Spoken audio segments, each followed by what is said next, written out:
U.S. President Donald Trump says he has struck his biggest trade deal yet, and he's agreed to a trade framework with the European Union.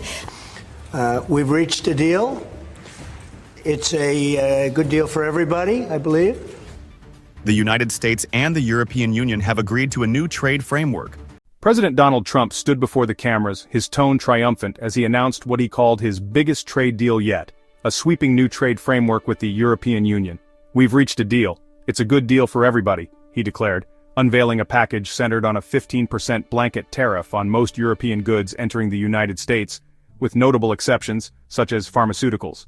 Yet, while some sectors gained respite, European steel and aluminum exporters remained burdened, still facing the steep 50% tariffs previously imposed under national security provisions. In exchange for the United States' willingness to soften its approach, though only up to a point, the European Union agreed to a massive package of concessions. These included $750 billion worth of energy purchases from American suppliers and a pledged $600 billion infusion of new investments within the United States. Contributions to defense procurement, while not quantified, formed part of the broader package. But beyond the eye-catching numbers, there was an unusual quality to this agreement. It was not a binding treaty, but a framework, hastily announced just days before a looming 30% tariff on European goods was set to commence. The choreography of the negotiation was all too familiar, a sharp escalation in pressure, then a last-minute offer that looked moderate only when compared to the threatened alternative. Trump's pressure-then-deal routine had become the template of trade diplomacy in this new era. The declared victory over the EU was hardly a one-off. Japan, the United Kingdom, and Vietnam had all experienced a strikingly similar sequence. First, the threat of punishing tariffs hung overhead, stoking uncertainty. Next, after a period of tense speculation, came the reveal, a framework built around a 15% baseline tariff and a commitment, investment, procurement, or both, from the other side. In the new math of global commerce, Trump recast the rules. Instead of championing the removal of barriers, he installed a fixed, predictable cost for entry. Allies and rivals alike, long accustomed to negotiating for exemptions and reductions, now faced an America that didn't bargain for access but for price. Predictability, not partnership, became the new currency, and every partner paid at the door. This strategic inversion represented more than a shift in tactics. It was a statement of principle, transactional to the core. By anchoring tariffs as the starting point, the floor rather than the ceiling, Trump made his 15% levy appear almost reasonable, a palatable alternative to the threatened extreme. The world's trading partners had little choice but to adapt, their concessions extracted not for greater access, but simply to avoid something worse. In this topsy-turvy environment, the notion of liberalizing trade, once the holy grail of transatlantic negotiation, faded, replaced by a new ethos of pay-to-play. With his sights now set on Canada, the president prepared to deliver another ultimatum.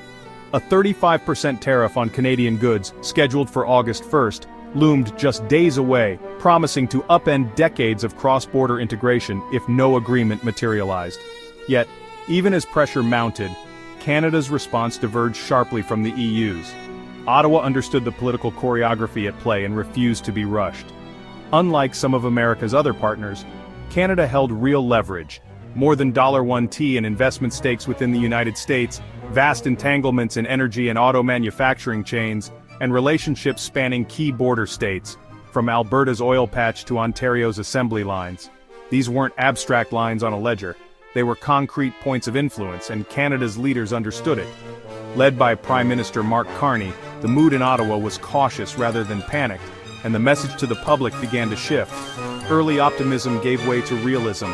This would not be a victory lap but a calculated management of trade-offs. After witnessing the fates of the EU and Japan, Canada recognized the danger of rushing into a vague framework simply to avoid immediate pain.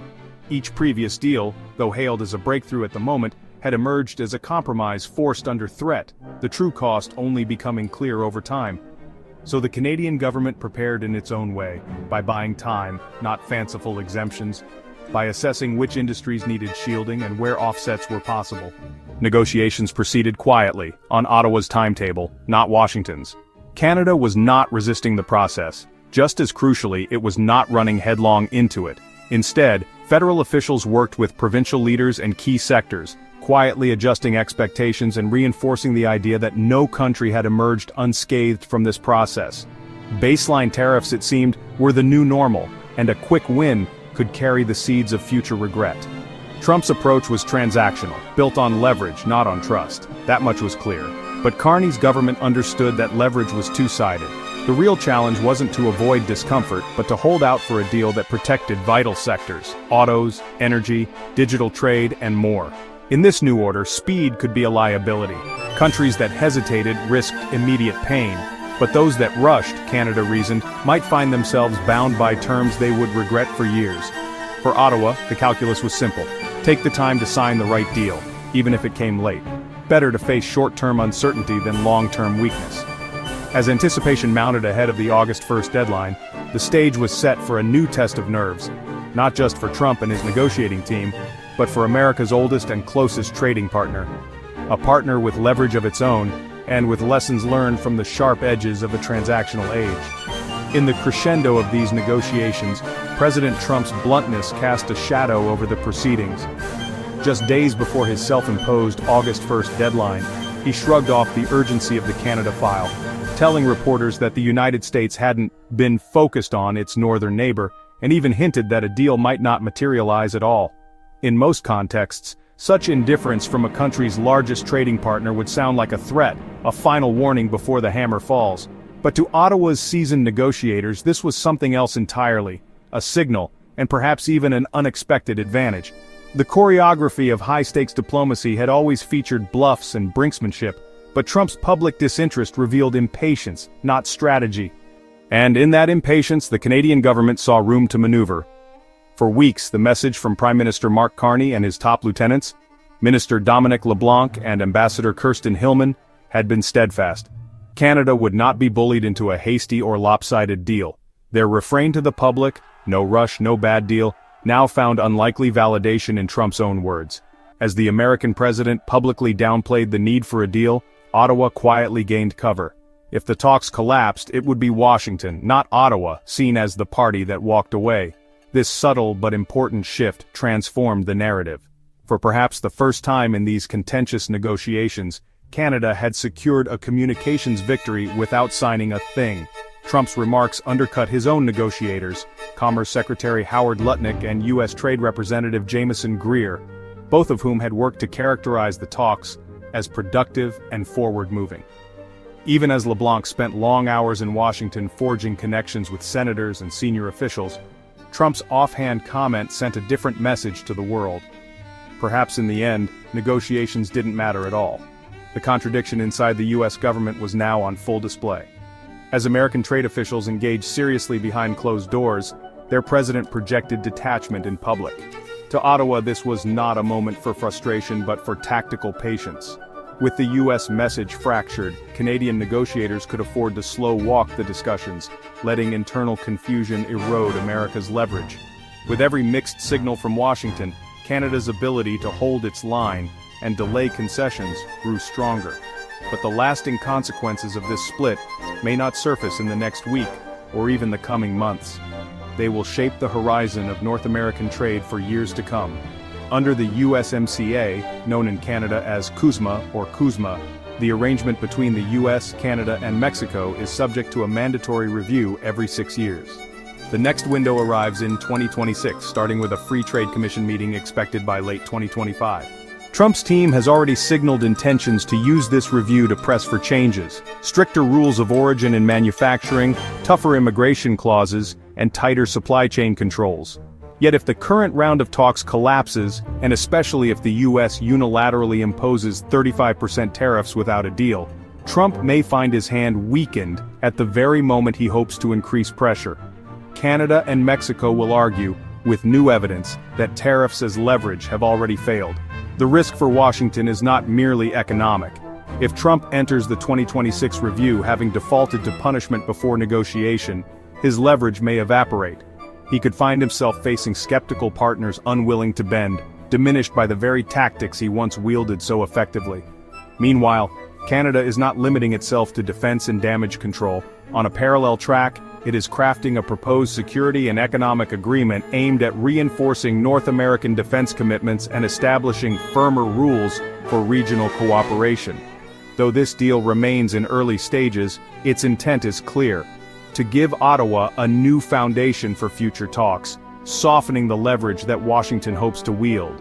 If successful, such a framework could fundamentally alter the balance of power, both at the negotiation table and beyond. What the world witnessed in this round of trade brinkmanship was a rare reversal. Trump, believing he had cornered Canada, abruptly conceded narrative control. Ottawa, through patience and restraint, managed to claim a pace and narrative all its own. The lesson was clear. In these transactional times, noise and speed seldom win the day. Leverage is more subtle, a combination of timing, messaging, and the willingness to absorb short-term pain in pursuit of long-term advantage. With the August 1st deadline approaching, there was still time perhaps for a last-minute breakthrough. But even if talks faltered, Canada's position had strengthened, not diminished. And looking ahead to the 2026 USMCA review, the ultimate price for these tactics might fall not on Canada, but on Trump's credibility itself. Canada won't accept a bad deal. That mantra, repeated in the halls of Parliament and across the country, shaped the government's every move. Even as concessions and measures, countermeasures and border crackdowns were weighed and debated, Ottawa was already looking further ahead. Observers expected the next federal budget to feature something Arctic-specific, a first wave of major projects in the country's far north. While the media focused on the moves and countermoves in Washington, a quieter strategy was unfolding in Canada, one that could outlast any round of tariffs or headlines. While Trump and his team played a fast-moving hand, Canada was setting the board for a longer game, a game in which resilience, not reaction, would determine the winner. While all eyes remained trained on the standoff in Washington, another quieter transformation was taking shape on Canadian soil, one with the power to redefine the country's role not only in North America, but in global affairs. For years, President Trump had pursued a transactional vision of the world economy, forging deals at a breakneck pace with Asian partners like Japan, the Philippines, Indonesia, and the United Kingdom. These agreements were muscular, headline-ready, and driven by the same logic: leverage, extract, impose, and move on. The common refrain was tariffs slashed to 10 or 15%, but always with strings attached and always on American terms. In this new scramble for bilateral deals, Canada found itself curiously isolated. Despite being the United States' largest export market and closest geographical neighbor, Ottawa was increasingly cast as an afterthought. The White House's rationale was simple. With the CUSMA USMCA already in place, Canada didn't warrant further negotiation or fresh concessions. Instead, the pressure only intensified. In March, President Trump slapped a 25% tariff on most Canadian goods. By June, the penalties on steel and aluminum soared to 50%. Then, with a sense of finality, Trump dangled a sweeping 35% tariff set for August 1st. All in an attempt to pry open a new chapter of U.S. market access. To many in Ottawa, Washington's approach was less about reciprocity than about retribution. But even as Canada responded with its own suite of counter-tariffs, investment in reindustrialization, and a quiet consumer boycott of American goods, the country's most strategic maneuver was unfolding out of the spotlight. Under the leadership of Prime Minister Mark Carney, Canada charted a bold northeastern course, toward the Arctic. This was not posturing for the headlines but the careful construction of an economic and diplomatic foundation in a region of fast-growing significance. The linchpin was partnership with the indigenous peoples of the North, especially the Inuit.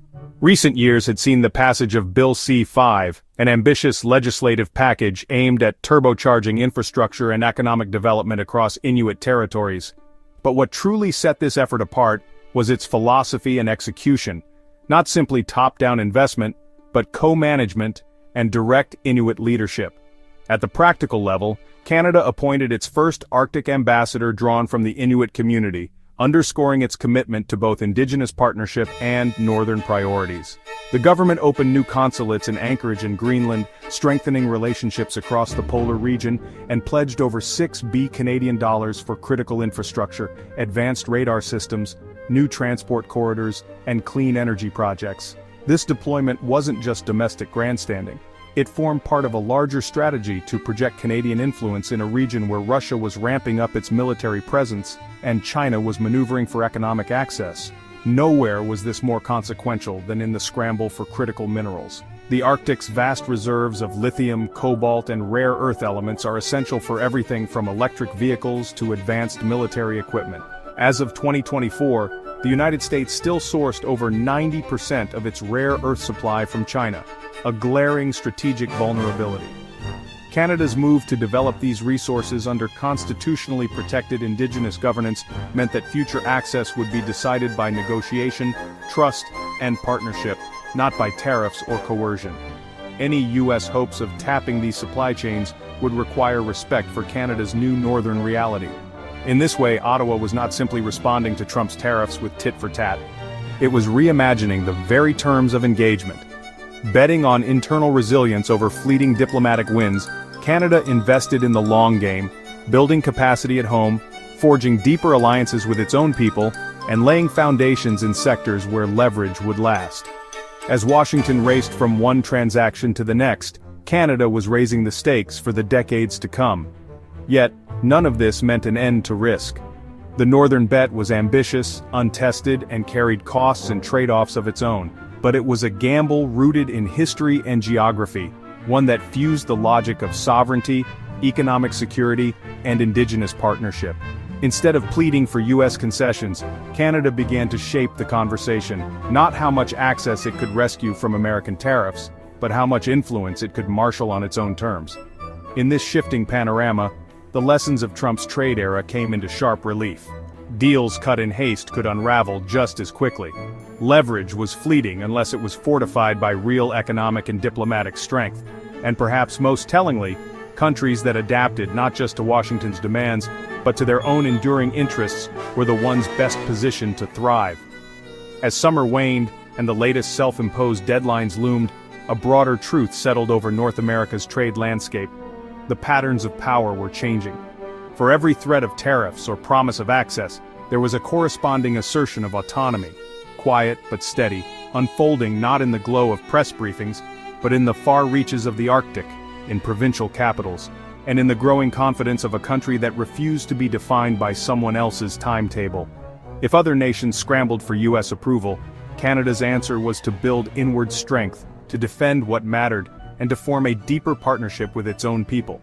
In the end, in a world remade by price tags and leverage, those who dictated the terms at home dictated their own future abroad. And in that new world, Canada was ready to play for the long game.